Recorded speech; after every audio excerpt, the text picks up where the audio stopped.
And now, a very special segment I am proud to bring you. This is the Bone Readers Roundtable.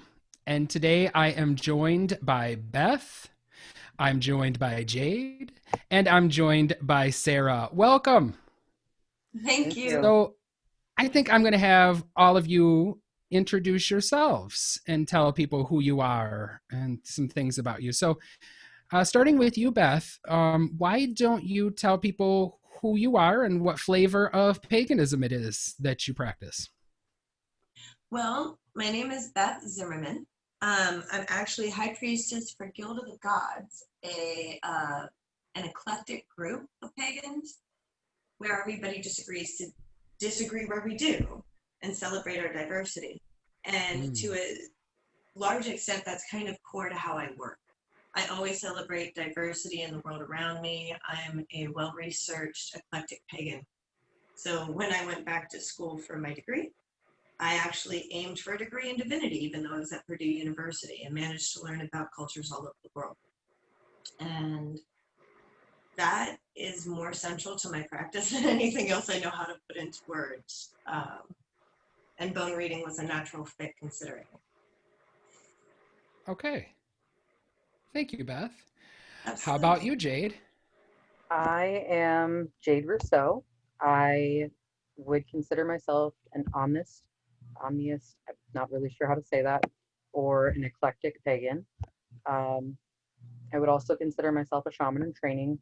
I have had some near-death experiences, quite a few, actually, more than I'd like to admit. Um, I started reading bones, I want to say about 4 years ago, and it came to me during one of those near-death experiences. But I've been interested in creepy dead stuff pretty much my entire life, Mm-hmm. um, which would be creepy to other people. But I'm one of those people that people think is weird because I would like to go pick up stuff off the side of the road when I find it. Um, so I'm actually learning how to clean them right now. Um, Okay. but I've been dealing the best I can by being raised Christian. Not that there's anything being wrong with being raised Christian, but being psychic and being raised Christian was a big no-no. So I've been dealing with that since I was very young. Okay. And that's a very common thing I find in the pagan community. Yeah. How about you, Sarah? Okay. Hi, I'm Sarah. Uh, what flavor of pagan am I? I guess I'd call myself an eclectic pagan, but really I mostly just work with the Morgan. Um, I started getting to know the Morgan when I was like a little kid. Hers was like my favorite myth in like the third grade. I love that. And, you know, I didn't really start being pagan until later in life. But once I started that, she was like knocking on the door, Sarah, pay attention. Sarah, pay attention, until I did. Um, I knew about bone reading as a style of divination for several years before I actually started. What year is it? It's like 2020. I've been doing it for about 2.5 years at this point. Um, but I kept putting it off and putting it off, doing that whole beginner. I don't know how to start this. I don't know where to get my first bones. And then several books and a starter kit kind of fell into my lap, and the universe is like, you have no excuses now. Right. So that's kind of like how I fell into it. Cool. A lot of my spiritual work is focused on helping other people find answers via divination and like justice spiritual work. And you know, that's kind of me. Uh, Okay. yeah. Great. Well, so I will save my, I guess, flavor. Well, I'm quite chaotic. I'm a pagan mutt. I'm all over the place. I've been all over the place, and um, I guess the tougher the terrain, the more likely I'm to travel it. So, but now I want to hear a little bit about each of your systems of throwing the bones, what that looks like. And I know that some of you already mentioned how you were drawn to it, but if you haven't, you go ahead and throw that into the mix. But tell us a little bit about your bone divination. Again, starting with Beth. Well, I said before it was a natural thing for me to be drawn towards throwing bones. I'd actually wanted to learn about it since I was 12. Easily, when I saw Willow and they threw the bones, I'm like, oh my God, I need to do that. I don't know how. I need to find someone to show me how to do that right now. And I actually had this as like a long-term. So when I finally got a chance to take a class with you, Jack, I was so Oh, relieved that the system that you described made so much sense to me. So you and I are going to have a lot of similarities, but it's because you gave words to something that just like, it worked. Of course it does. right. I use the 4 quadrants on my map. I really actually play a lot with how they overlap and interact. I treat it almost like a clock. And what's interesting to me is how much the different sections of the board make sense when they kind of run together. The east is, I use south, north, east, west, and I said that really funny, sorry. But each of them associates with the intellect. The east is intellect, south is active, west is emotional, north is physical, and I focus on both like surviving and also your idea of self-image when it comes to the north. Mm. And careers, I think it's funny, careers tend to fall in the north more, but work tends to fall in the south more, and I have to figure out how that interplays in my. And then when it comes to my symbols, their interactions are so important. And sometimes it shapes and sometimes it's how they play together. But my favorite readings are the ones where I get to watch the bones almost climbing onto each other or paying attention to how they aren't interacting at all. That almost tells Hmm. me the paths that I can point out to other people. Um, and this is my favorite, actually. It's huge, and I kept expecting it to be awful in my readings. But this rib bone that is, it's like probably 6 inches long, and I'll throw it on the board. And it always explains to me where the structure in somebody's life will end up falling Okay. because it'll connect all of these other pieces and explain how they all fall into the same language. So those kinds of interactions for me are important. And also the interactions with the person I'm reading for, because goodness, some of these symbols can go 3 or 5 different ways. Right. As I The put it, they're conversations. conversations between the pieces and the querent and the reader. Mhm. I can't do it without the other person's interactions. And I've tried. I've had some sit down and say, no, I just want you to tell me what it means. I'm like, okay, well, here's all 3 options. There you go. Okay. Because it is often, for me anyway. I don't know about you. I don't know. This is just part of my lifeblood now. They they call to me to give myself readings all the time, and I don't even. I guess we'll move on to Jaede, because this is my own segment that I'll talk about all that. Oh, Okay. great. Well, for me, like I said, I had a couple near-death experiences. I was going through a lot at the time that I decided to actually pick them up after years of interest. I had really started fully exploring paganism when I was 19. I had moved out of my mom's house and had the actual ability to study. Prior to that, it was just instinct. And I remember being really young, like 7 or 8, and I had been collecting minerals and gemstones back then. And my mom found me in a circle meditating with them out of instinct. And then, lo and behold, my gemstone and mineral collection came up missing. So No. yeah, Mm. but that's one of those things. Being raised in a Christian household, it was not acceptable. So I wasn't even allowed to read Harry Potter even up till 18. When I got to be 19, I was actually allowed to read it because I wasn't living in that household, um, which was huge for me because I was so restricted as a kid that I was an avid reader, still am to this day. But back to the bones, I kind of picked them up. I had been going through a lot of medical issues and still am to this day. I'm less active on Facebook than I want to be with my page. I'm trying to at least post once a day, but um, generally I use a rabbit pelt to throw on, and I throw in patterns. I'm guessing that's kind of similar to what everybody else does here. I am completely self-taught. I took about 4 months before I started reading in public.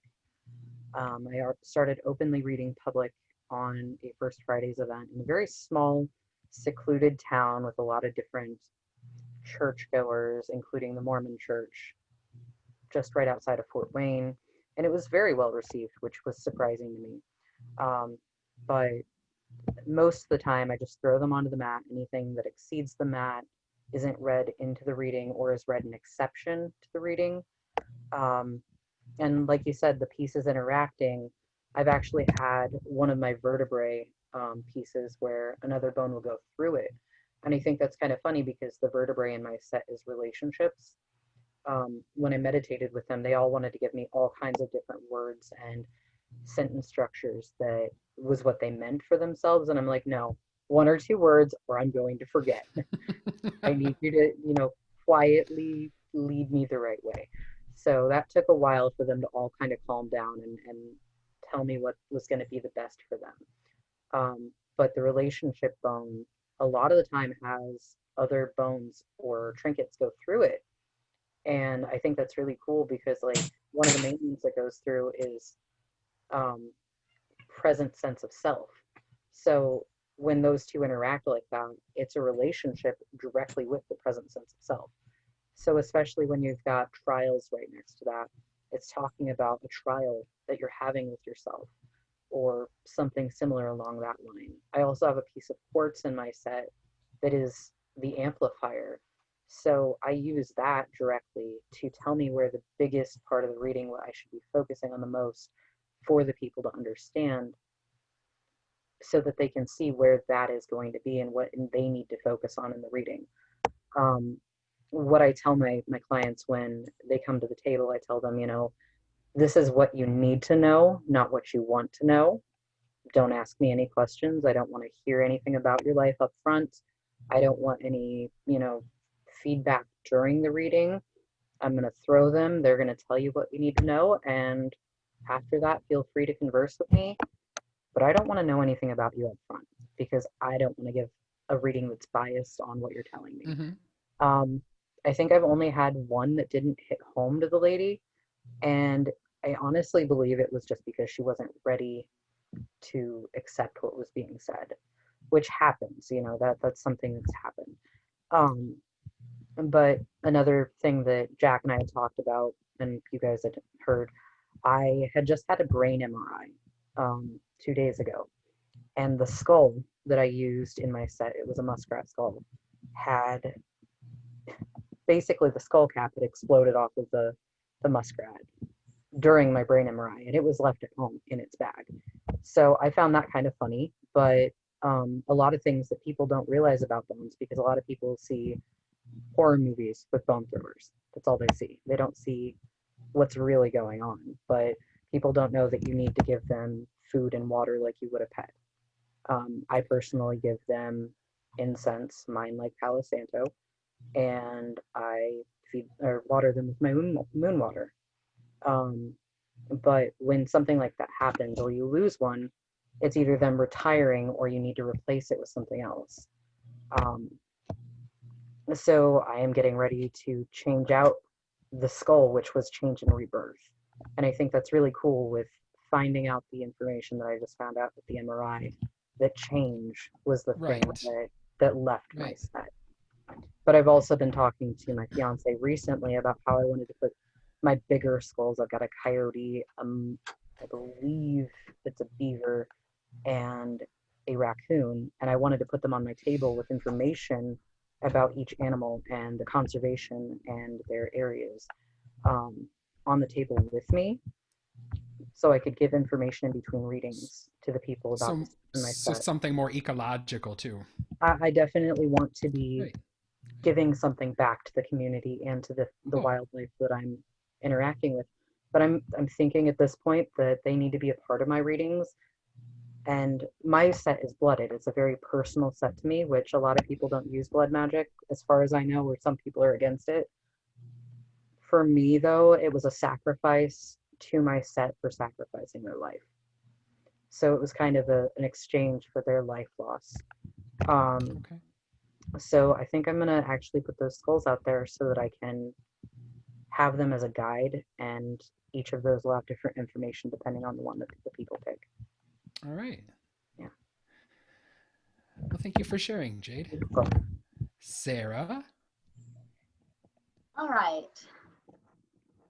So for a mat, I use this here springbok hide. It's got kind of this natural striping on it, and things that kind of fall into the center, like the middle stripe of it, tend to be the thing I should look at first, and then moving outwards until it's off the mat entirely and it doesn't matter. Okay.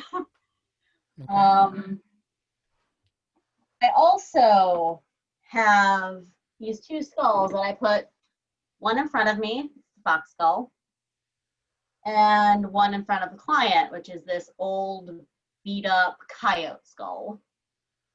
And as we're in the like giving our question and intent phase of the reading before the rest of my set is actually thrown, I have myself and the client kind of touch the skull in front of us, or if we're doing this different, just kind of focus our energy into that space as kind of an intermediary going on to the place where the bones are actually thrown. Okay. And then I sit and I invite the spirits of the bones and the spirits of our ancestors and the Morgan, if she was interested at the moment, kind of sit in on the reading. And like, I don't want to hear the client's question beforehand.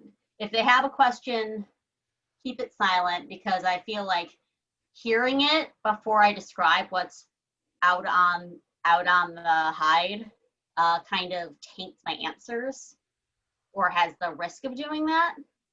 So I'll throw the bones, I'll describe everything, and if they want to go afterwards, oh, so I definitely know what this is talking about, and we can kind of pare it down from there and get more into specifics, we can. But I find I don't usually need to at that point. The bones are pretty blunt.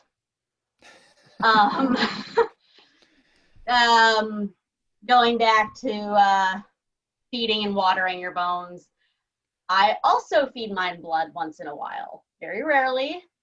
Mostly it's just smoke. I burn dragon's blood. But once in a while, just a dab, and they appreciate that. I throw my whole kit at once. Like, I know a lot of us have like this huge number of things, and you take a handful and you put it down. I throw all of them because I have few enough that I usually end up using most of them in a reading. Sometimes I don't. Sometimes they bounce off the mat or decide to stay in the box or whatever. But yeah, the whole kit gets thrown, which is also why I don't let anyone else handle it, because they're like, oh, there's a porcupine villain here, and he's grumpy and he will stab you. Right. Stabby things. And I have such a small amount that all of mine are on. It's like 13 pieces at the most. And see, my collection of, you guys have gone into so much more detail than I did. I'm so sorry. My collection. Do you want to go back and recant? Do you want to go back and talk a little bit more, Beth? At least a little bit, and I don't go mean right to cut ahead. her off. I was just going to actually respond by saying most of the set of my bones actually came from a medicine bundle I kept from when I was first going through my studies to train. And I kept finding all these trinkets, and I'm like, these are really important, and I set them aside. But I didn't have any idea what they were important for like 20 years. I just kept them. So that's similar to my story. Mine came to me like that. Some of them were from like the starter kit. Some of them I just like found in random shops. I've gotten a few from the Luckin booth, where before the pandemic started, I would up in Detroit, I would do my readings in person once a month. I hope to restart doing that. But like they just kind of come to you. And my Yeah. set's really, really picky about what other new bones are okay to be added. Like, Yeah. Yeah. My whole set has to agree. It's a whole yeah. conversation. Um, I hesitate to unpack this because it's going to be in my own segment, but I will talk a little bit about what mine looks like. I have casting surface. I have a circle inside of a square. Um, the layout of the mat depends on the nature of the reading. It changes all the time because I have an astrological layout. I have one that works based on the elements, similar to what Beth had mentioned with the east, the south, the west, and the north, similar to that. Also, the closer to the center of my mat pieces fall, the closer it is to the querent. Now, outside of the circle, that takes on lots of meanings, and they keep revealing themselves to me even now. And sometimes it's talking about an outside influence that's causing some of the things that are inside of the circle. Sometimes it's talking about it's summing up what's going inside of the circle. There's lots of messages. Now, outside of the square, also, if it's outside of the circle and outside of the square, that can either mean that the piece has no voice, or in one instance, somebody was wondering in their mind, should I marry this man? What do I need to know about this? And my ring that talks about such matters flew across the psychic fair that I was working. And I was like, well, That's we either not don't so. read that or we read that as don't do it. Uh, so Wow. I also feed my pieces. They get smoke on special occasions, full moons, Sabbats. Typically, they get fed Florida water and other floral elixirs. They demand lots of different things like that. Um, my pieces, they hover around 80 to 90. I think right now I have 96 pieces in my set, and they do not all get thrown at one time unless somebody wants to sit with me for that long, because we only throw like a handful at a time or two. I also read in clusters, as we're talking about those little piles where they all lend their voices to make one unified statement.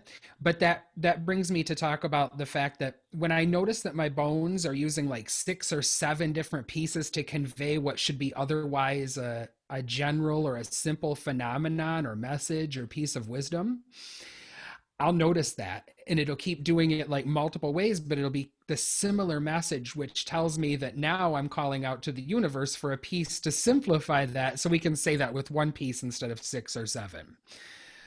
Um, but I think that's what I'm going to say about my method right now. Because again, listen to the other segment on the past episode. Right. So, Beth, it is time for us to start doing our readings for each other. So, why don't you go ahead? I know that you had a little bit more that you wanted to say, but why don't you go ahead and say that? And then why don't you read for Jaede? Yeah, and actually this works really well for me to just explain it to you, Jaede, and thank you. This context helped because there's a few things I do differently than most people would expect. When you ask what flavor of pagan I am, Jack, one of the things I skipped is I actually follow the dark goddess and the prankster god. So like I'm in all of the secrets and we laugh about them, you know?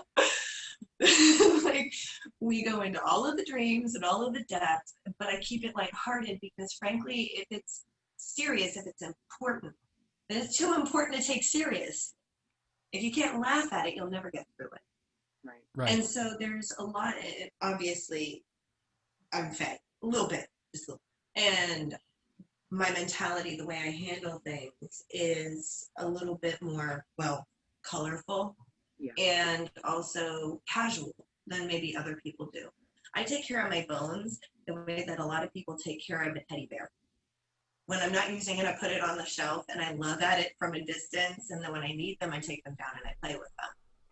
But each of them came to me, like I almost cried because when I was in my early studies as a pagan and I started gathering all of my materials, I kept finding cool things. And one of the things that for some reason really stuck out to me as a Pisces was I found one of those old ice cube water holder fish that was crushed on the side of the road. And I knew that this needed to go home with me. I had no idea why. It needed to be part of my readings. But I didn't have anything yet to do with all of these bones. I didn't know that I could do readings. And so most of mine are not bones. They're like a baby bottle. It just said it needed to be part of my set. I have pieces, broken pieces of toys. I'm a mom. We find these things. And this, which symbolizes an unbreakable deal, is in my set, but it's from a half-finished craft that I was doing for ritual purposes, and it ended up in my medicine bundle. Okay. So when I was missing my little fishy from my medicine bundle, because I gave it to someone because it was important that I give it to them, and I didn't know why. Right. I ended up finally putting together my bone set and going, but I need that fish. I need that fish. And I managed to find another one laying around. Sarah, So we lost your they're video. actually a lot more casual and silly. Nope, you're I don't not know why back. that happened. Did we Now you're freeze back. up? Okay. Okay, I did freeze up.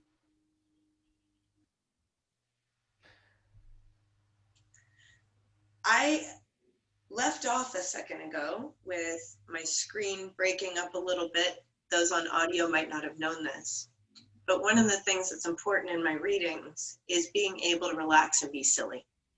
Because while a lot of people are very serious about their readings, I don't work as well when I'm locked up and feel like I'm on stage. I only work as well with my readings when I'm relaxed. And what's funny is because the technical difficulties, I really noticed this. So in some ways, gratitude, you know. Yeah. But I hope you don't mind. You seem like more of a serious person, and I tend to be more silly. When my pieces go flying off into the distance, it's, oh, there's a message. Hold on. Let me go see what it is. Yeah, actually, I'm generally not as serious for business. It's like I have my business face and I have my home face. Mm-hmm. Unfortunately, my home face is not good on camera. So it's probably wise that I don't bring home face into business. Right. Now, something that I do myself when it comes to starting a reading is I get a feel for the other person. And it's that first impression, that flavor of them on the air. And I'll take my bones and I'll swirl them around, which is very loud, and I'm not going to try and talk over it. But I'm going to keep swirling them until it feels like you. Okay. And it's going to shift a little bit. So give me a couple of seconds to adjust and see when I get there. And then I'm going to throw them. And I just take a handful out and I drop it on the center of the board. But, oh, I forgot. You have a place in time and space in my reading. Okay. There we go. Again, I just get a feel for you and then I let it go, whatever it is.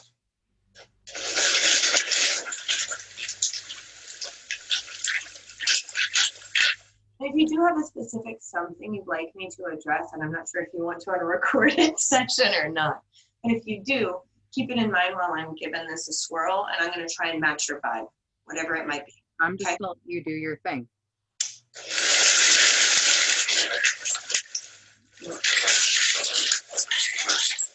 They're being stubborn. I'm sorry. Hold on. There we go. Perfect. Okay. I normally try really hard not to look when I pick up too, because I don't want to actually change that. Whoo! Dang, girly. We got some past tense we're going to talk about. Oh, goodness. Okay. In my readings, I have a new piece in here. I forgot about that. That's exciting. That's really exciting for me. It's a piece of a research project I did when I was at Purdue, where I got to study the most ancient piece of art in the world. Oh, awesome. And prove that it's a stamp. So this is actually a piece of it as a stamp. I'm not sure if you can get a good view. It's got texture to it because it's carved ochre that I impressed into clay. Anyway, So in my reading, you are in the middle of time and space on this one, and the reading is really big, so it made sure of that. The closer you are to the middle, the further into the future you are, and the further out, the further into the past. Okay. What's cool is getting a feel for where you are in the reading tells me more about you and where you stand right now. And it looks like you are currently you're very centered. You're almost in the middle of the quadrant that talks about earth and being down to earth, career and whatnot. It's like you feel like you're very set right now in who you are and also what you're doing with your life. And as I mentioned earlier, career is up in my earth quadrant. Your day-to-day work is down here. So we're going to talk about that a little bit separately. Okay. But it's nice to see you centered. As far as in the past, and the one problem I have is that I don't know what increments of time we're looking at. Sometimes my readings cover 3 months, sometimes they cover 10 years. Okay. So that's why I need feedback along the way, if you don't mind. I'm seeing distant past, not quite at the same time frame. You were really stable in how you felt about your sense of identity and who you were. I've got a rock right centered up in the earth quadrant. And as far as your intellectual pursuits, you are really learning more about who you are and what you do. You've got this sun that shows up in that eastern quadrant shortly after that sense of stability in your world. Okay. And the sun helped guide your way forward.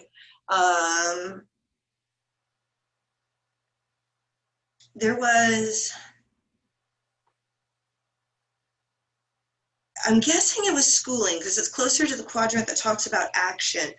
There was something that really helped save the day. This is what I refer to as a piece of the cross. And yeah, I know we're not Christian, but we all know what that means. There's this miracle factor that goes along with that. And I'm seeing that showing up in the section of the eastern quadrant that's closer to your action. So something in school something you learned helped bring you some real understanding about who you are and what you wanted to do. And then we're in a bone readers discussion. It's talking about your craft. Because then you started actually doing your craft and playing with it. Yeah.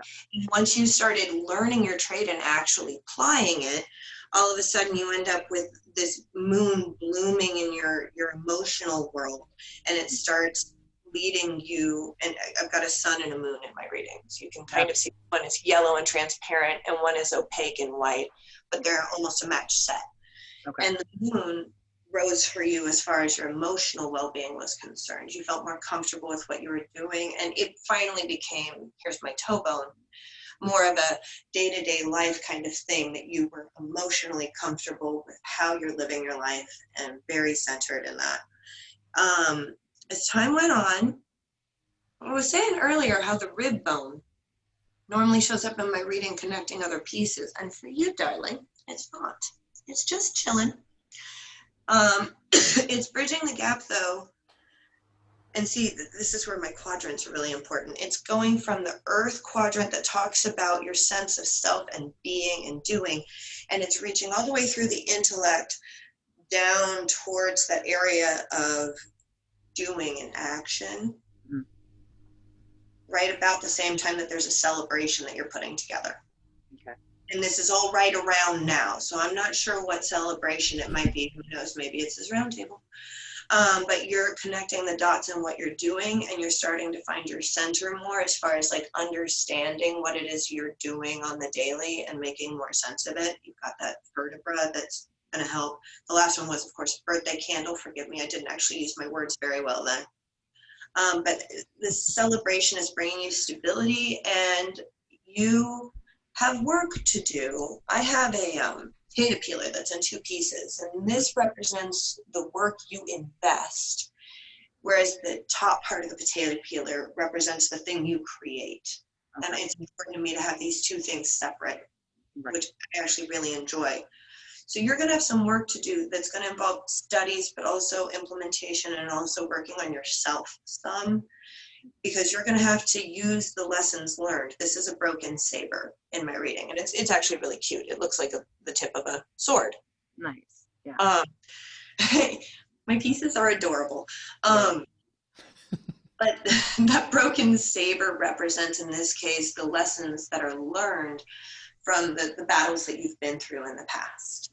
So you will be implementing that in the future, but that's the closest to the future. Now, what that also means is that broken saber is bringing together your emotional, your mental, and your sense of self all into one unified thing as the goal of where you're going. So please note that all of the hardship and everything you've been through is going to pay off. Oh yeah.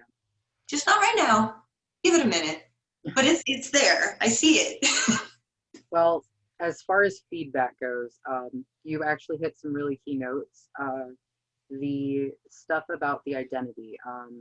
Most people don't know this. Some people do. Anybody that really follows my Facebook page, I transitioned to male over the last 3 years, and am in the process of detransitioning.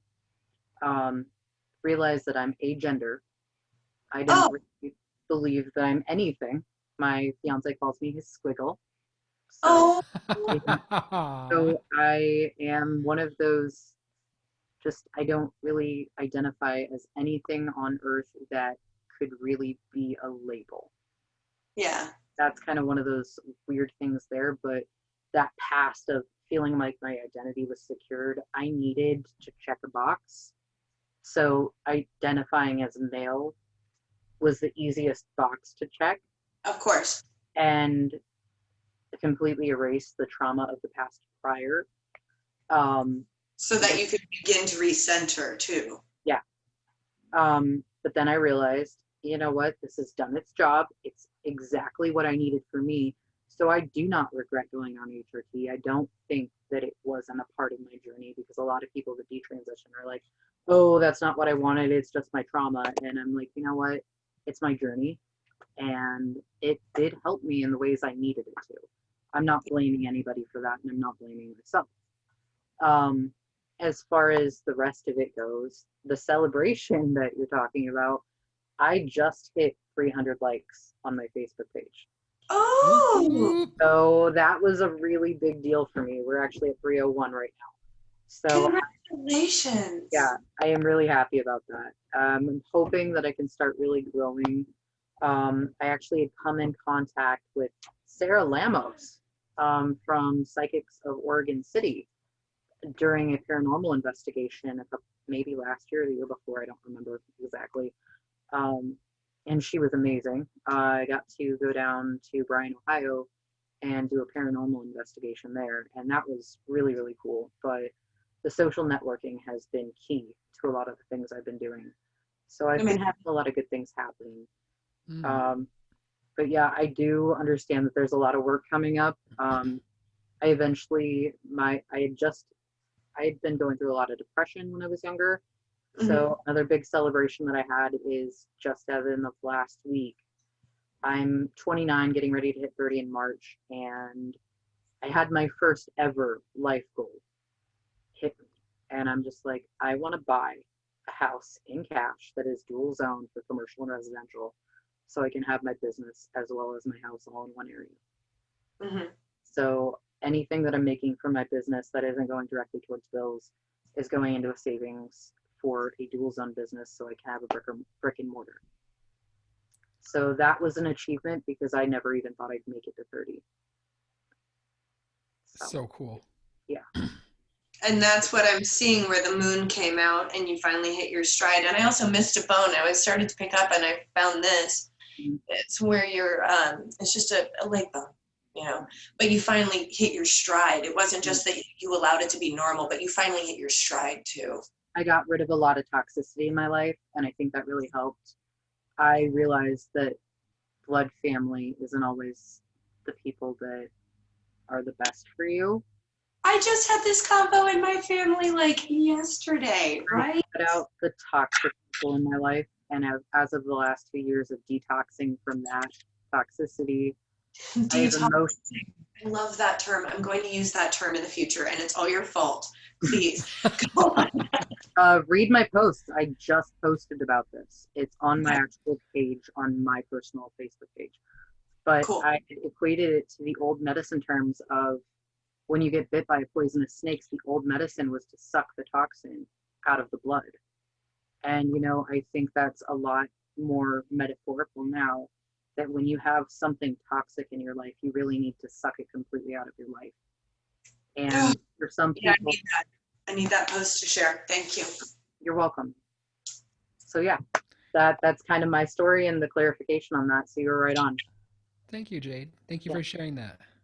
Thank you so much. And Yep. and now For Sarah, and mine are a lot quicker. So I had 17 pieces in my set prior to my little mishap with my muskrat. I feel really, really sad about that. It's the only piece in my set that had a name that they gave me. And when the brain MRI happened and she just had the skull cap come off, I'm like, nope, it's time. So do you need a rabbit skull? Because we actually have a couple rabbit skulls. We could send you a rabbit skull. I have a rabbit skull. Is that going to be too big? Because I have a rabbit pelt. They're like this big. They're Yeah, like smaller than my hand. that might actually work, because I like to use a skull on my set. And I Okay. was like, I only have a shrew, and the shrew is way too tiny and too delicate. And if you need a smaller skull, my mom actually prepares rabbits as treats and food for the zoo. Oh, So okay. I could go ahead and ask for a smaller rabbit and get you a smaller skull. That would be awesome, for sure. That would be amazing. I I appreciate would that. decline a Oh, skull. my sweetie. And you get yours for free, but you tell people we got them. Sure. Deal? Yeah, sure. I certainly wouldn't decline a skull. Ooh. I think everybody in here would love some I bugs. should Oh, Spencer says he no wants a to skull. skulls. I should send thank you skulls to all my bone readers. That Yeah. would be amazing, yes. Okay, I'll talk with Okay. my sweetie. He'll help me do it. Okay? All right. How we do things. All right. So for Sarah, now, like I said, mine are a lot faster. So Sarah, I do apologize. It's a lot smaller than I think everybody else is in this group. I don't do the I'm quadrant. not mad. I have had timelines though, which is kind of odd for some people when they're hearing about readings like this, that have had encounters with readings, because with mine, with the rabbit pelt, the timelines go from the back of the rabbit pelt to the front in a line. I've also had some really weird ones pop up lately where there's runes and ogums that pop up in the actual bones interacting with each other. I've had bind runes and ogums pop up, which is Wow. kind of a cool thing. But it's interesting. Mine work a lot differently than what I'm seeing already. So, alrighty. I'm so glad though, because variety makes it so much more fun. Yeah. And that's it really does. why I wanted to bring a group of us together to kind of just compare what we do. Yeah. All right. So like I said, I read in patterns, as of most of us do here, it seems. And it looks like you actually have a circle of trinkets, essentially. There's only 2 bones in that circle right in the center of the pelt, which is really neat. With the amplifying crystal, the quartz, being right there. That's centered right next to my aventurine, which signifies wealth or luck. And then right next to that is the highest sense of self. So with those 3 being together, it's really kind of talking about you having really good emotional wealth coming to you, that you should be looking to bring that wealth into your highest sense of self. Really focus on that. You've got grounding on the other side of the quartz, and that is actually one of the 2 that I wanted to show off. This, oh God, get it next to the camera where you guys can see. It's a little medallion. It had come off of one of the belly dancing, I'm trying to think, like the things that you link on your The hip waist. scarves. Yeah, well, it's not even a scarf. It was just like a necklace piece, but it wraps around your waist. Oh. Now, I wore it differently. I used to wear it around my ankle when I was going on pilgrimage walks in my old area of living. So when I was taking my yearly walk, it actually fell off at my first out reading, like when I was out doing my first show. So it was like, oh, you need to be in my set. Cool. So that is for grounding. So then right next to that is an arrowhead, and that is spiritual knowledge. Now it's pointing directly back to that quartz. With all of that being right in that top part of the circle, it's really just telling you to find wealth in who you are at the highest sense of yourself. It's talking about the emotional side of things and needing to find your emotional peace and bringing yourself to the highest part of yourself. Directly next to the arrowhead in that circle, and I find this really funny. This is in a circle. There's two pieces linked together. The ring is sitting on top of my Apache tear. The ring signifies commitment or cycle, whereas the Apache tear is introspection, withdrawal, or meditation. With all of this being in that circle, I have a feeling this is more of a cycle thing and a commitment to doing what you need to do for your health. And I think meditation is a huge part of that, and pulling into yourself, introspecting, finding what you need for you, and finding the wealth in being the highest being that you can be. And the last piece in that circle is trials. With all of that being right there, it is going to be a difficult journey to find who you need to be for yourself. I mean, that's for anybody, but it definitely is something that you're going to have to work on. Now, directly to an angle outwards from that trial, there's also relationships. That's the vertebrae I was talking about. And with that being linked to that trial, I have a feeling that's, again, relationship itself, not outer relationships. Because I with it being on the outside edge, it's really funny because they've got the 4 quadrants on the outsides. And I don't work in quadrants, so this is really strange for me. And my set's been telling me I need to grow. So that makes sense. And my fiance just pointed out that he gave me his crystal board to put underneath of it, which has the elements in quadrants underneath of it. So because I'm on a bed, so I didn't want to get all messed up. What quadrant is that over? Because I'm really gonna have to. That's over fire. Is that over fire? Let's not go line through it. It is so funny. It's over water. That's emotions. So that's definitely talking about the mental health on that aspect. Then that makes total sense. Yeah. Then up in here, help me here, please. That one's air. So with air, you've got present sense of self and hunker down. I have a feeling that you're a little bit more flighty, that you really need to kind of bring yourself back down to earth. This hunker down is also be gentle, but it's a little leaf trinket that my fiance gave to me. We have this obsession with Firefly in our house, the show, and we absolutely love it. And the movie Serenity was a huge thing for both of us. It really kind of hit both of us pretty hard. So Leaf on a Wind, that quote really kind of hit us both hard. So he gave me that. It's been with him for a long time. But don't let yourself just fly away and lose yourself. Don't let that air just take you away.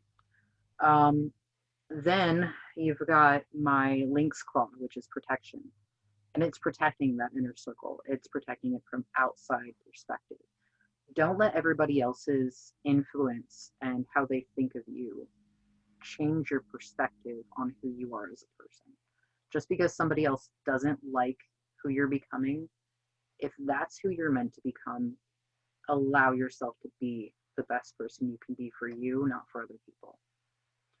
Hallelujah. I love hearing those words spoken. Thank you. On reading for me, but still.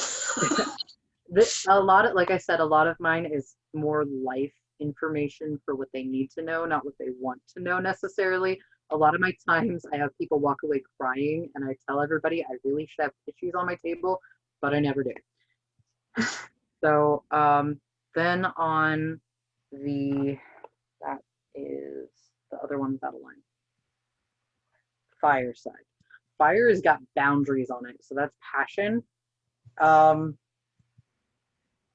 You need to lay some boundary lines down on the places that you're a little bit more passionate about. So if you've got something that really interests you, that is really hard hitting for you, but you let everybody else take away from you because their stuff, you're a fixer, their stuff's more important to you, lay those boundary lines down and say, no, enough's enough. I've got to take care of me. Then in the last final quadrant, Earth, and this is where your stability needs to be. You've got tranquility, which is my little shell. This is the other one I wanted to show you guys. It actually was harvested from South Padre Island, right below Texas. It's where my grandfather's ashes were scattered. I never got to go myself, but my grandma brought it back for me. So that's an important piece to me. It's the only piece of my stuff that's not flooded. But that tranquility is right there, right next to your health. Again, this is a lot about mental health. That's pointing directly towards that tranquility. And my lower jaw bone, which is communication, is pointing up and towards that tranquility. You need to be talking about what is going to make you the happiest and bring mental health back from that tranquility. You need to be stable in what's going to make you happy. So that's kind of my way of reading. Well, that makes total sense. Okay. I mean, this past year, my physical and mental health have been kind of swirling ever downwards, but I'm finally starting to get things figured out, and I'm not working anymore, so I have the space to actually do that work. You know, and that sounds like a lot of no, do the work, don't avoid doing the work. You should be doing the work, Sarah. So that resonates. Yeah. But I'm also glad you gave that reading on camera, because I know a lot of people who could benefit from hearing those same words. Yeah. Like, Sarah, you're not alone in that boat. I just lost my job a month ago and had to complete, or I guess 2 months ago now, and had to completely redirect my life too. So. Well, and I had just posted a lot of motivational stuff because I know a lot of artists, being in both the pagan community and the art community.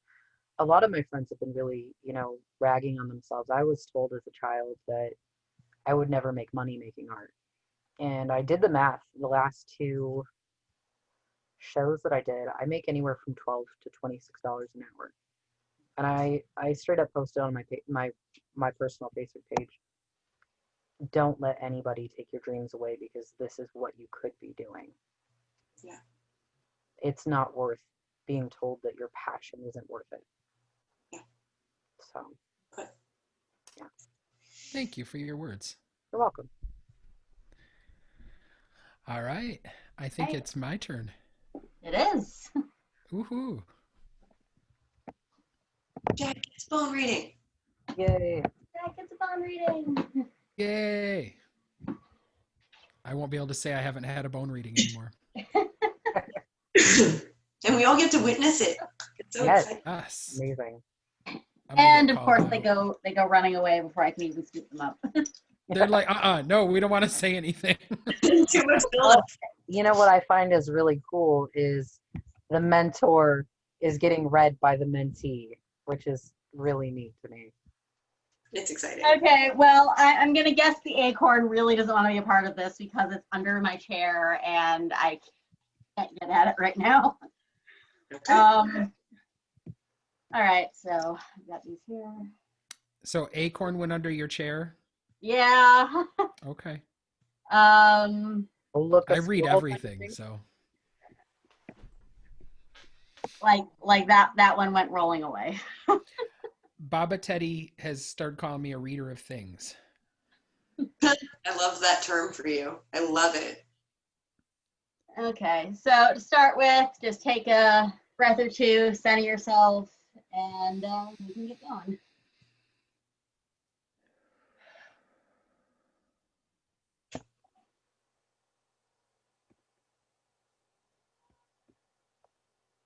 I call upon the Morgan, wolf-eyed and crow-winged. I call upon the ancestors and the spirits of the bones to join us here in the forest of knowledge.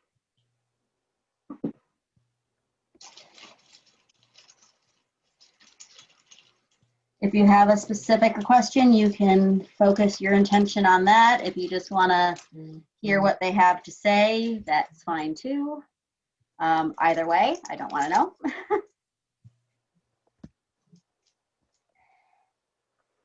Gotta find a better way to do this. Okay.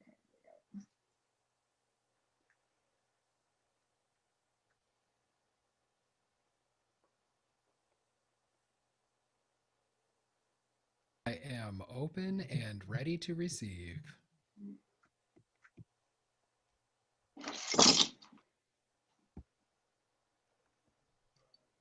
Okay. So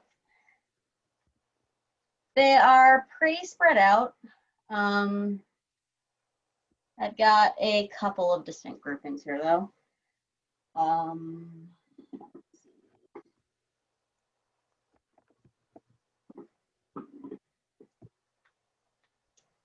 Where do I start?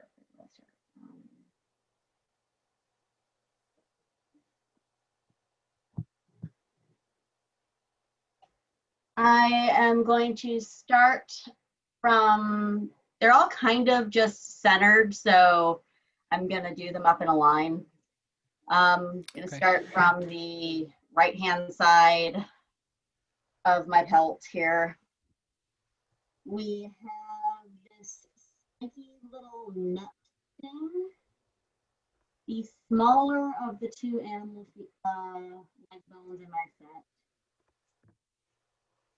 The whole vertebrae and the cat toes as the first little grouping here.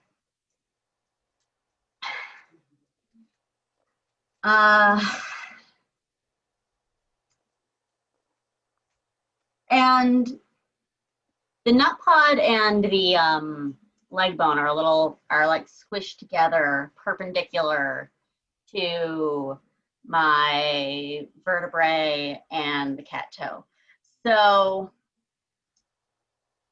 it's kind of intersecting better health coming up with being in a better place, inviting some mischief into your life, because the cat toe is mischief, the vertebrae for stability, and the nut pod for better health.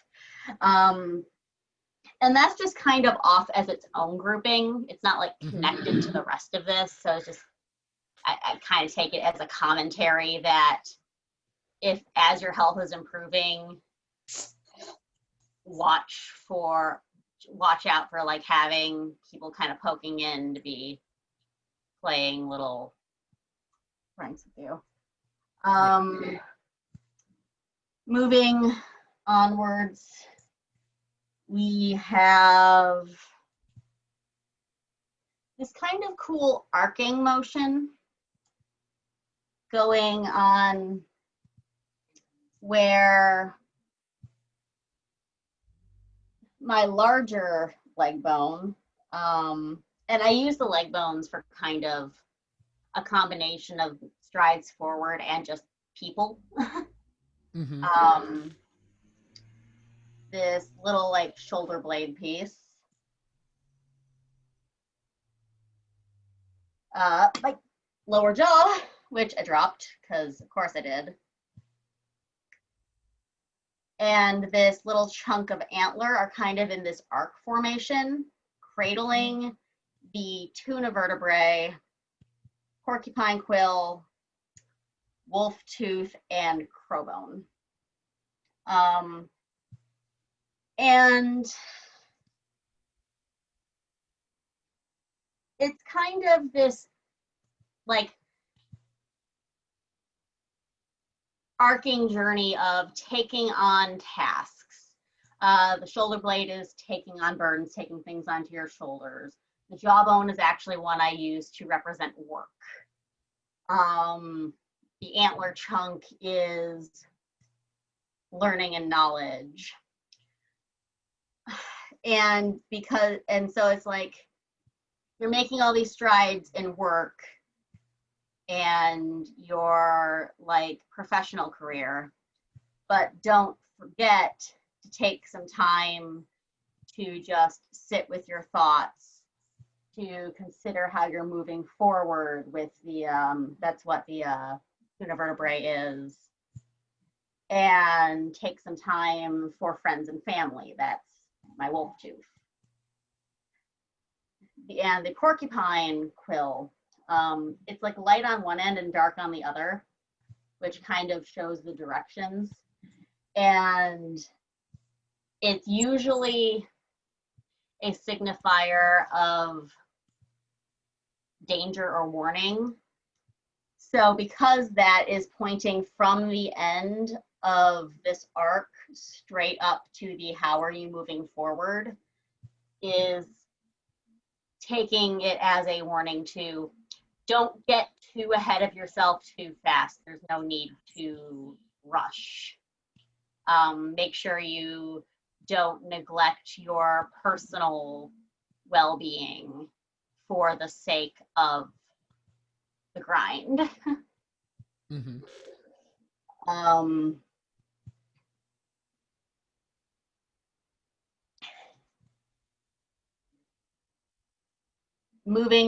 Moving onwards to the next section, I've got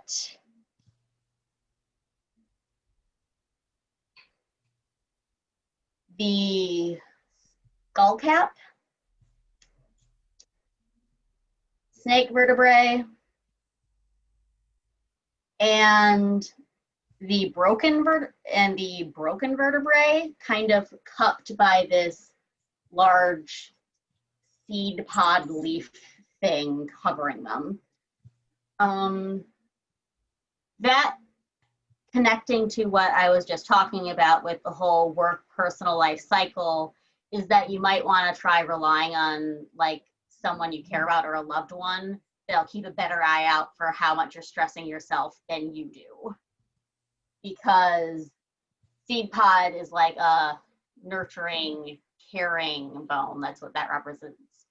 And it's covering mental stress, physical stress, and overthinking. So that also being next to my crab claw, which is positioned to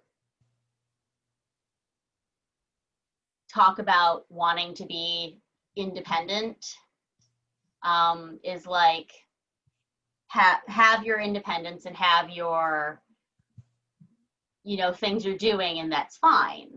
Just make sure that you have someone that's willing to tell you when you need to slow down a little, because you'll get caught up.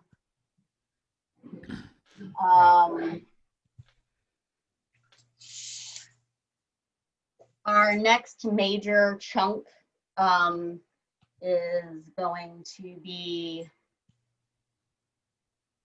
my mask. It's like this shiny golden opera mask keychain thing, which actually has my one of my bone dice directly in the center of like the key ring portion, like the actual loop.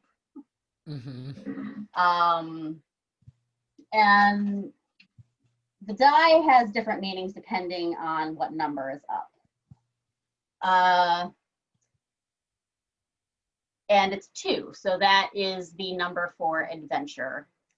The mask is truths versus falsehoods. It landed face down, so that's truths. Wearing a mask, taking it off. Mm-hmm. We have my coin for material well-being, financial well-being in the positives position. That's nice. My other antler, this one's a slice of antler instead of a new growth piece, and that one's for old knowledges. And my other wolf tooth, I actually have 2, and they're frequently kind of linked as a pairing thing for friends and family. Not in this case. But this little grouping here tells me that you can, this adventure you're going on is a good thing. This journey you're going on is a good thing. You're not being deceived about how well it's being taken, and you're not deceiving yourself. It's going to be positive for your financial life. You're using your old knowledges to go on this. You've got friends and family to help.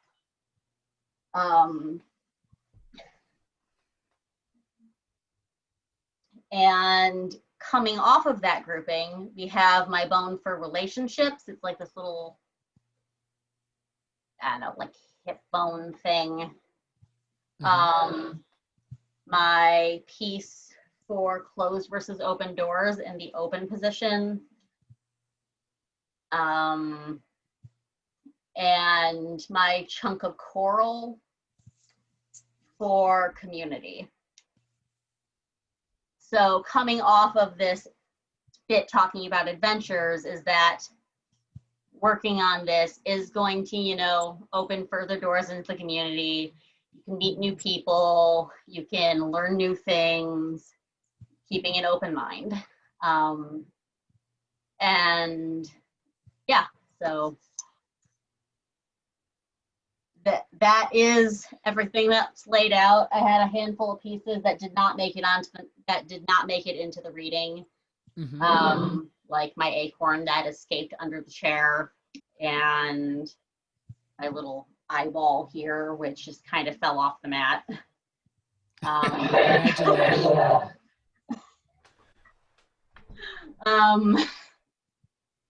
But yeah, if you have anything you want me to try to be more clear, clarify more on, or comment on, please do. Part of my process is I can go back over and try to be more clear. I'm sorry, I'm rambling.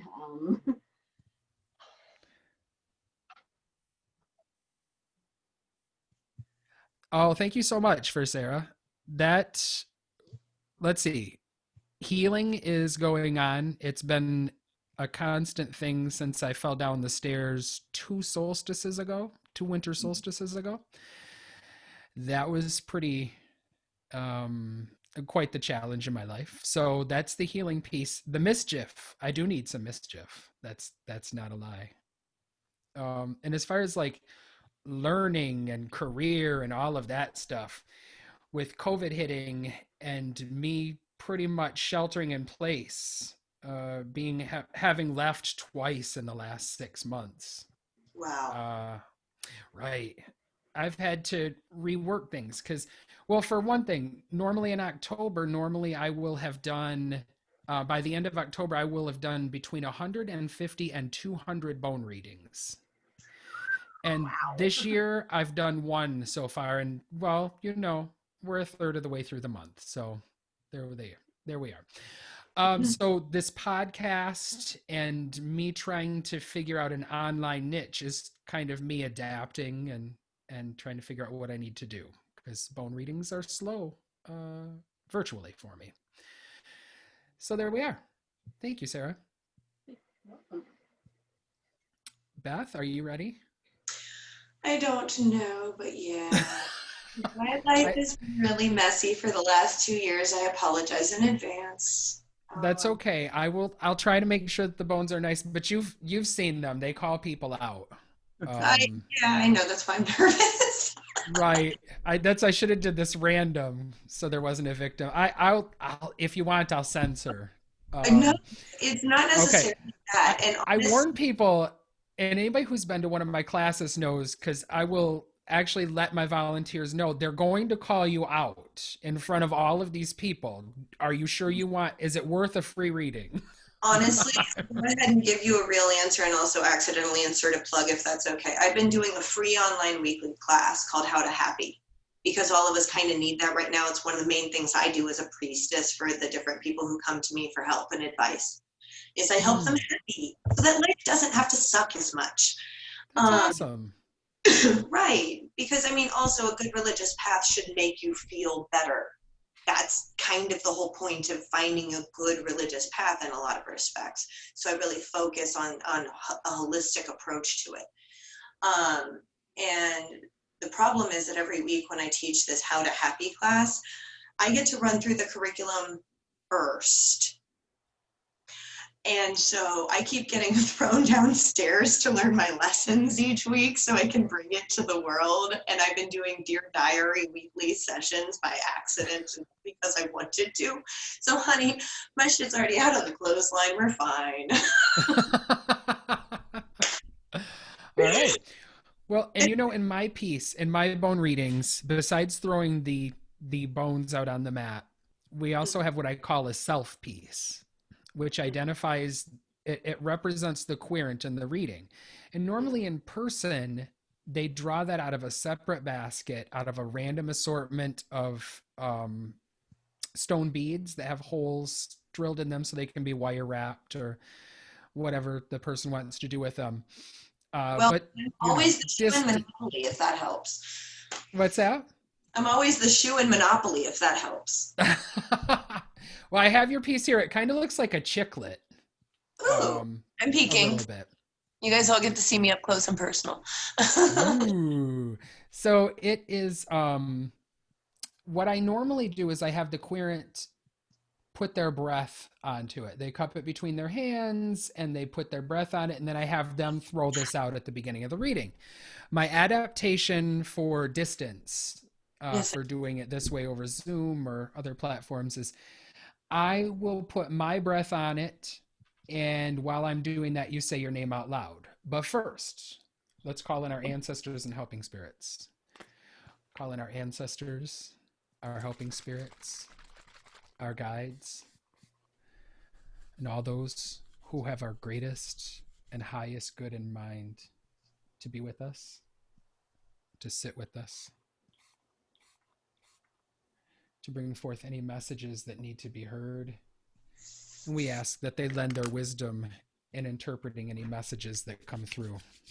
And so what I've just done was sprayed Florida water on the mat, and I have a libation dish here that's for offerings for the ancestors, for their trouble. Okay, so I have this piece now. I'm going to take my deep breath and exhale, and when I do, I want you to say your name. Here we go. Beth Zimmerman.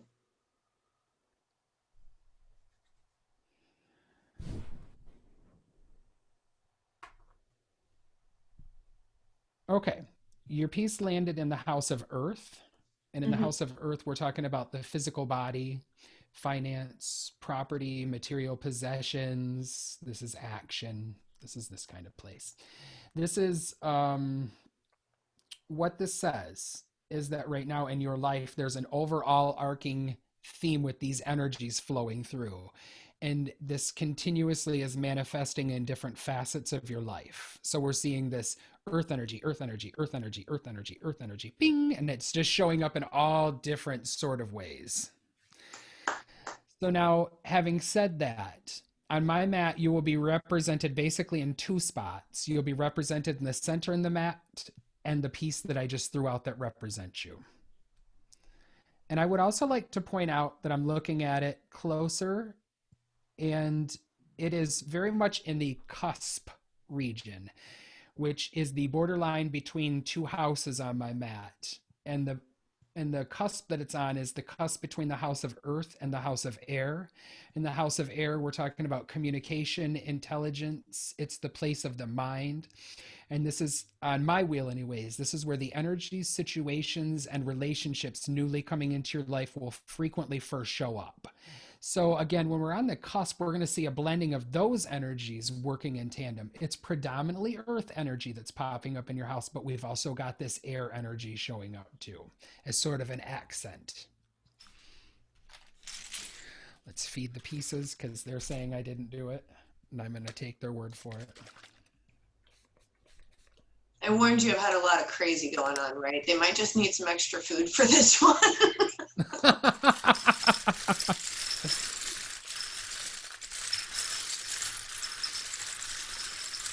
And my bone process is noisy as well. Yeah.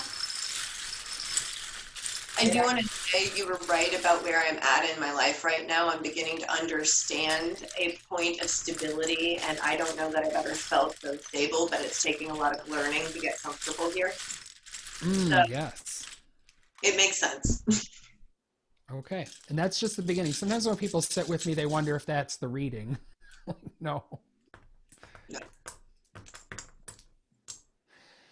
So I just took a handful out of the basket and I dropped them over the center of the mat. And where they go is where they go. And so I first look to make sure there's no pieces that have come out of the circle and into the square. And that has not happened. So we're going to go to the center of the mat. And the closer to the center of the mat that we are, that a piece falls, the closer it is in proximity to you. And by that, I mean your family, community, school, work, church, all of your community. But we're also talking about chronologically, so close to you time wise as well. And very central to your reading is Flying Pig. And it was one of my favorite pieces right from the get go when I put it in the set. But I thought when I put it in there, it was going to mean no, don't hold your breath. But it doesn't mean that. It's carved from amethyst. So we're focusing on the amethyst piece of the message. This talks to us about flying, striving, soaring towards that higher spiritual ideal.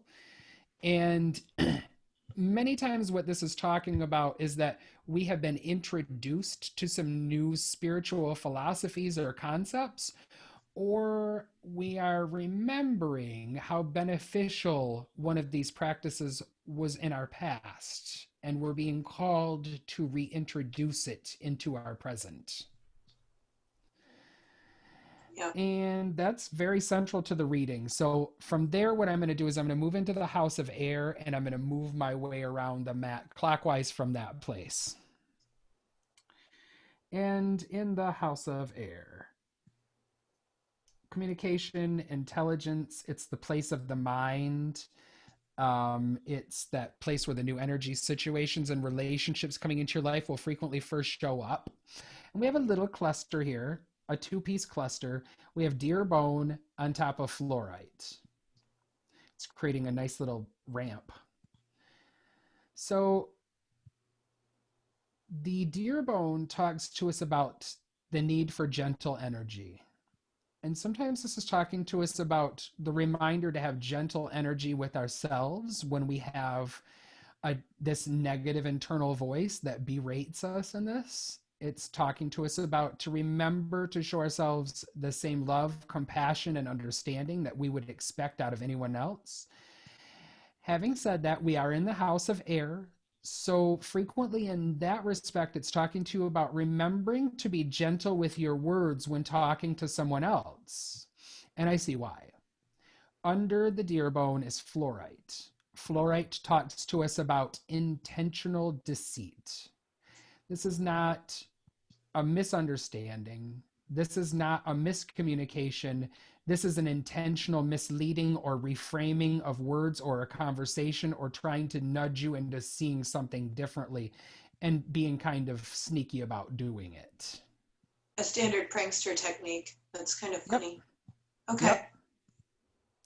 So we are still in the house of air and we see bear. Bear talks to us about knowing when it's time to be like mother bear and have those doing the protective thing with those ferocious energies and knowing when it's time to be still and calm and silent, observant, basically doing that hibernative thing and going deep down within, just kind of seeing what's going on. Now, the other piece of bear is talking to us about knowing when the stream that you go to that sustains you, that nourishes you, having the knowledge, the understanding to know when it's not doing that anymore, when it's no longer sustaining you, when that fishing hole is no longer nourishing you, and knowing when it's time to move down the stream to where there's more fertile fishing. That makes sense, being flexible over time. Yeah. Here we have this stone has been in the set for 2.5 years now, and it's still not the clearest of messages, but it is a phantom aura quartz. So many times when we see this, we've got this whole little thing going on in the center of it, in the middle of it. We've got like images of, I don't know, some people say look like some sort of fairy creatures. So a lot of times when this comes up, how I read it when it comes up in my readings for myself, I never get it coming up in other people's readings. It's, for me, it usually means that I'm getting an uptick in those energies, those visitations and such. So this makes sense being this time of year where it is, where we have this thinning of the veil. And I don't know where people get that it's October 31st to November 1st only. That's ludicrous. It is the entire season, of course. Right. I'm like, and it's the same during mid-April through May. So that's what we have there. Now we're on the cusp between the house of air and the house of fire. In the house of fire, we're talking about who you are at the core of your being. It's your passions, your will, and your drive. This is matters of romance, and this is some types of creativity as well. On the cusp between the house of air and the house of fire, we have the compass. So the compass talks to us about you being in a place in your life where you are stopping, you're setting anchor, you're looking around, you're checking your compass, and you're making sure that you're heading in the correct direction in which you intend to be headed, and that you've not been blown off your course. But this piece is also talking to us about that strong internal moral compass that you have. And it's talking to it. This is that confirmation to remember to listen to that, to rely on that, to make that part of your normal daily life if you have not already. That's a very valuable tool to carry with you. And I'm grinning from poo-poo and hush it. What's that? I'm grinning from ear to ear hearing this too. Spot on, yes. So now we're all the way into the house of fire, and I see a few things here. We have the masculine projective piece. I have a feminine receptive piece as well. And they typically don't talk about actually men and women, but if we are talking about a man, we're talking about a fire sign. But more likely, this is talking to you about continuing to bring these things that are at your core that make you Beth, and bringing them out and sharing them with the world, bringing them from inside and bringing them outside. I've gotten a lot with my masculine side lately too, so that also makes a lot of sense. So it's double piece, yeah. Oh, double, yeah. No, we've actually named him. His name is Bartholomew. So, okay. Yeah, very much encouraging this side of me. I don't have a mustache yet, but apparently I'm growing one, and I'm actually okay with that. I'm totally going to do one of those lovely handlebar mustaches at some point. Cool. Because they have mustache septum rings now. Ugh. That might have to happen. I'll talk with my sweetie and see if he wants to help me with that, because he'd get a kick out of that. It's fun. I want to get one. So also in the house of fire, we have the cat, and we also have the time bone. And the cat talks to us about sort of center of the universe energy. Like when you allow a cat to move in with you, it has that attitude of, human, you're so lucky I allow you to live here and to clean up my litter box and to clean up my fur and do all of these things for me. So one piece of this is to make sure that you don't have this person in your life that you give this energy to. You give them center of the universe, and there's no way that they would return that back. Mm-hmm. But it also talks to you about making sure that you are comfortable being that center of the universe. So a lot of times it talks to you about being comfortable with being taken care of. And the time bone being right next to that. Time bone talks to us about your work time, leisure time, any of your time. It's talking to you about how you spend your time. And it's talking to you about making sure that you're spending enough of your time engaged in the activities that refill your cup instead of emptying it, the activities that recharge you rather than leaving you feeling depleted. Yep. On the cusp between the house of fire and the house of water, we have the boat. And this boat talks to us about journeys and travel. But this particular piece frequently is talking to us more so about spiritual journey. And again, it's on the cusp. House of Fire, reminder who you are at the core of your being, passions, will, drive, romance, creativity. House of Water, emotion, intuition. It's the place of dreams, psychic activity, but not exclusively. That can be anywhere on the map. This is also where the energy, situations, and relationships that are no longer serving your greater good will get washed away to make way for that which is more in line with what you desire. So the boat, again, is talking to us about spiritual journeys. And a lot of times when this comes up, it means that we're going around that corner, around that bend in the stream, and it has to do with these new spiritual concepts, these new things that we're allowing in, that we're integrating. Some people would call them downloads. Further into the House of Water, we have the Shivalingam stone, which talks to us about balance. And in the House of Water, it's talking to you about work being necessary in order to keep this emotional balance. Balance? That's a word? No. It is emotional balance. Yes, now it is. To help you keep that, help you restore, I should say, and manage that emotional balance. Mm-hmm. And into the House of Earth.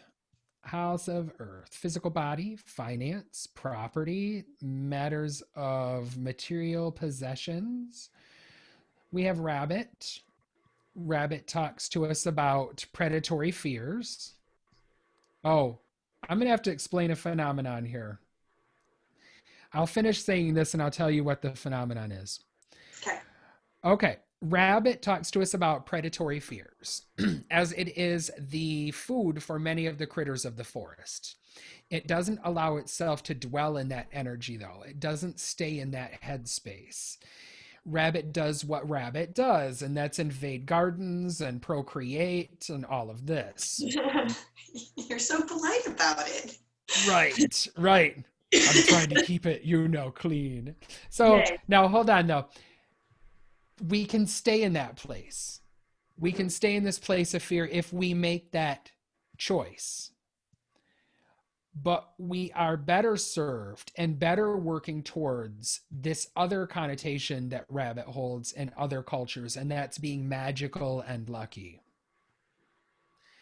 The other piece of rabbit makes absolute sense because, well, we're here. Yeah. Rabbit also is a burrowing animal, so it talks to us about talking to and working with those on the other side. So, big revelation. Now, what I'd like to say about that is rabbit's not on the mat.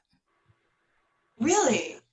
I have the mat that is here in physical space, and then I have another mat that somewhere between my hands and my brain and the ancestors play little funny games, and they'll show me pieces that are not on the mat. And that's what that rabbit piece was. Really? It didn't actually come out on the mat, but it was something that needed to be said. Yeah. Interesting. Okay, I'm with you. The piece that I should have been reading to you is Buddha and looks nothing like rabbit. But Buddha normally face up.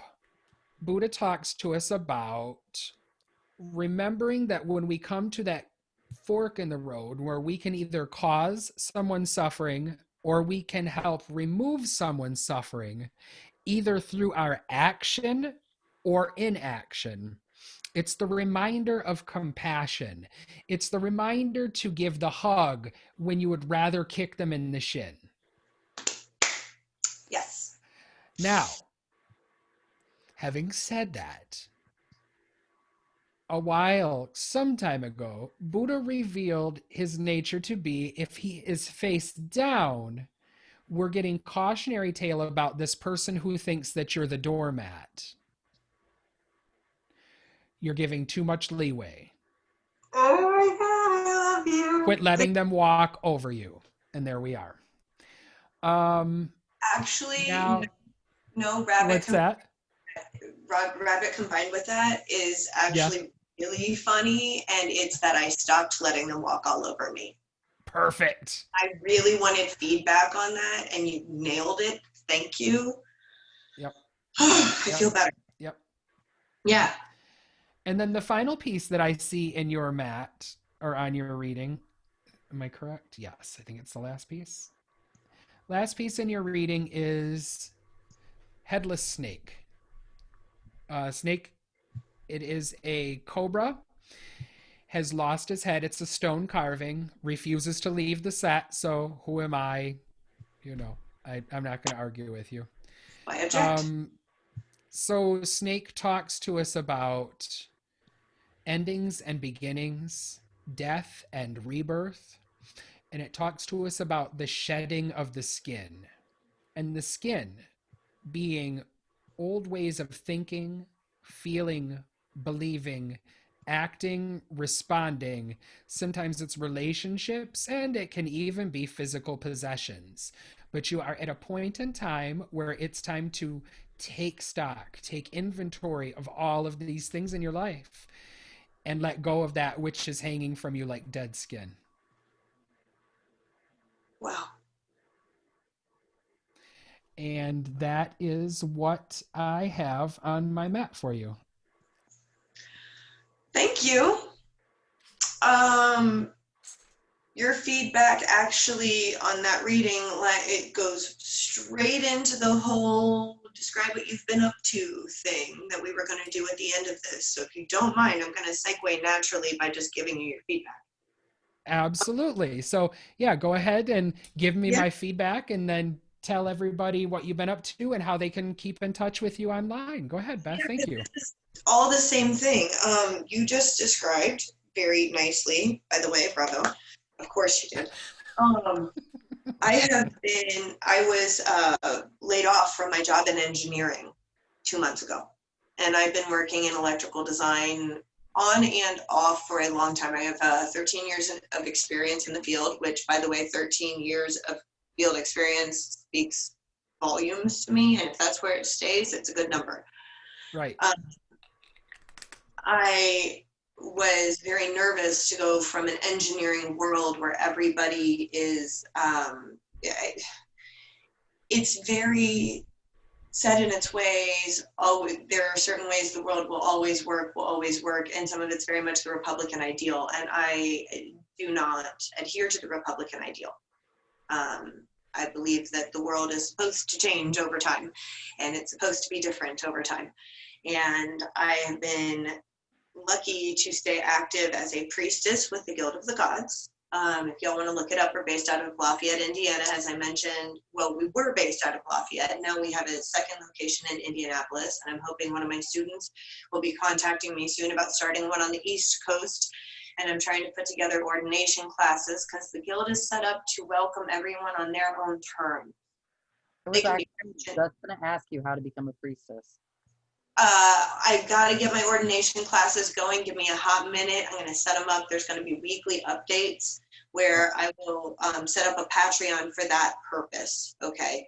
And there will be people who can audit the classes where it will either be a refresher course for them on that subject or they're not getting credit for it. And if they're paying for the class each week, then they'll get all the bells and whistles as part of it. And I'm going to cover religions around the world. I'm going to have an entire long segment that talks about how to explain magic and practice in layman's terms. And we will read a lot of fiction, ladies and gents. And then we have real world application that people have to understand about how nonprofits work, for instance. So that's how one becomes one of our leaders within the Guild. And also a big part of it is learning how to accept everyone on their own terms, period, end of story. Because that's something that I think is incredibly important that the pagan community needs more of. Our strength is in our diversity.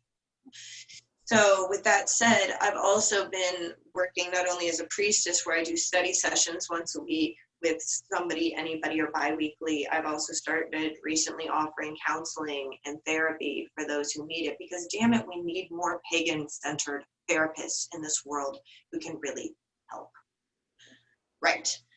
Indeed. And I charge as little as I think I can to get by, and I'm probably never going to increase my rates, knock on wood. You know, $25 an hour is all I ask, and it's a suggested donation. If anybody wants to look me up, by all means. I also do readings. I'm going to start setting regular days for it, I think.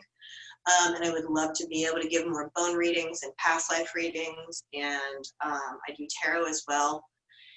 And I don't have a page set up for me because this is so new, and I wasn't closeted, but I wasn't too loud because I didn't want to hurt my engineering company's chances. So Jack, you're giving me a reading right as I'm in many ways coming out into the open. There's a difference between not being in the closet and being like, everyone look, it's fabulous. And like, the way I am, even though I'm silly and goofy and I crack jokes all the time. And I'm learning how to recognize my strengths. I'm also having to recognize how to be seen by like my family, who really doesn't like all of the things that I've done with my life because they're weird and pagan, and can't you go to hell for that? I'm pretty sure. So it's been scary. And I actually have to make sure that I am paying attention to the person who requires my full attention. He's taught me more about how to take care of myself than anybody else I've ever met. And I am very lucky to have my beloved at my side.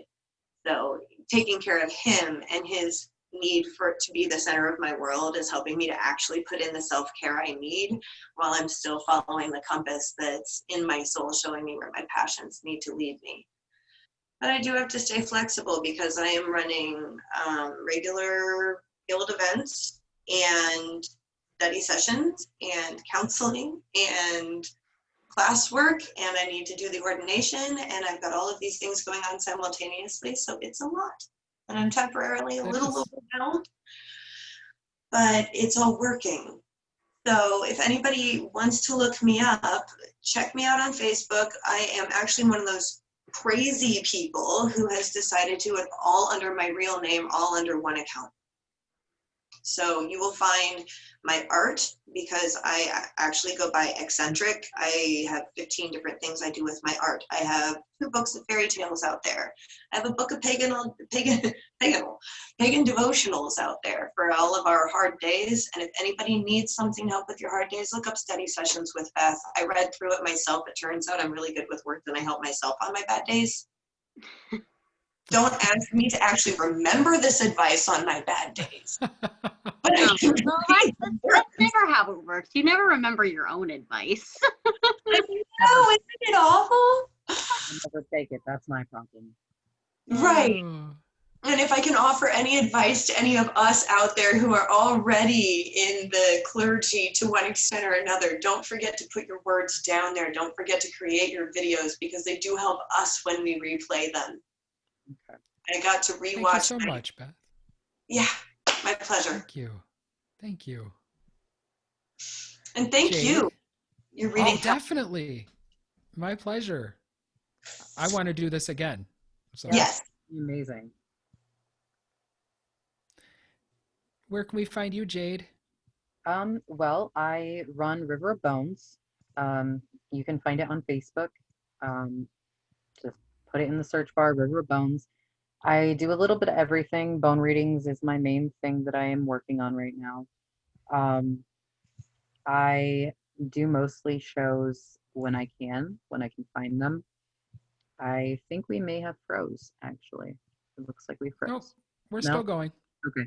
Okay.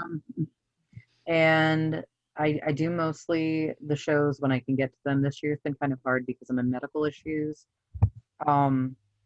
But I'm also working on building my own oracle deck through digital art. I want it to be in kind of an all-encompassing thing. So it's not only just the oracle deck, it's also planetary alignments, it's moon phases, it's ritual cards. So that you can use it for pretty much anything. It can be used for rituals. But it's also extremely vibrant. I love pretty colors. I love to bring beauty to the world. So it's a lot of rainbows. It's silhouette based, so there's a lot of silhouettes in there. Um, so that's something I've been doing in the background. I had wanted to get it out by Christmas this year. That kind of fell to the wayside for right now. So I don't know when it'll be out, but it's coming. And Stay then, tuned. yes. I'm wanting to actually get to work on starting a YouTube channel. I had kind of made a go at it prior and took it down because it just wasn't what I had intended it to be. And I had all these medical issues pop up harder than they were before. So it's just like, I need to put this down because I can't focus on that right now. A lot of my time that isn't in bone readings goes to crafting. It goes to my paintings. It goes to wood burnings. And just really kind of focusing on this. For the first time in my life, after 29 years of depression and suicidal ideations, have had a life goal. And I think that's huge because I didn't think I'd make it to 30.